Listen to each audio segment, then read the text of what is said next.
Introduction du Marinas Isaac. Masami Kurumada avait établi que sa scale avait été conçue en fonction de Yoga. Alors mine de rien, encore aujourd'hui, je trouve cette déclaration assez mystérieuse.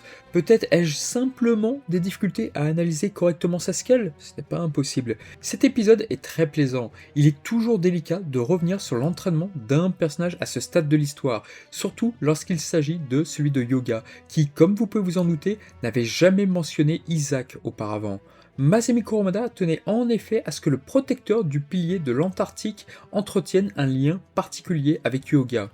Le nom d'Isaac lui-même est une référence à la Bible. Le passé qui unit Isaac et Yoga constitue d'ailleurs le point fort de l'épisode. À l'époque, nombreux étaient ceux qui trouvaient qu'Isaac ressemblait à Shun, notamment en raison de ses cheveux verts. Ryusei Nakao, seiyuu de renom, revient sur Saint Seiya. C'est la seconde fois qu'il incarne un antagoniste lié à Yoga. La voix particulièrement glaçante colle à merveille à ce personnage.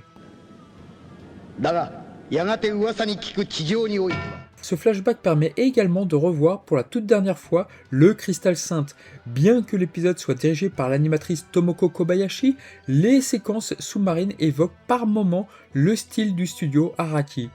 Il n'est donc pas impossible qu'Araki soit intervenu sur certains plans, même si, à ce stade de la production, cela devenait assez rare de le voir interagir sur d'autres épisodes que les siens, contrairement au début de la série.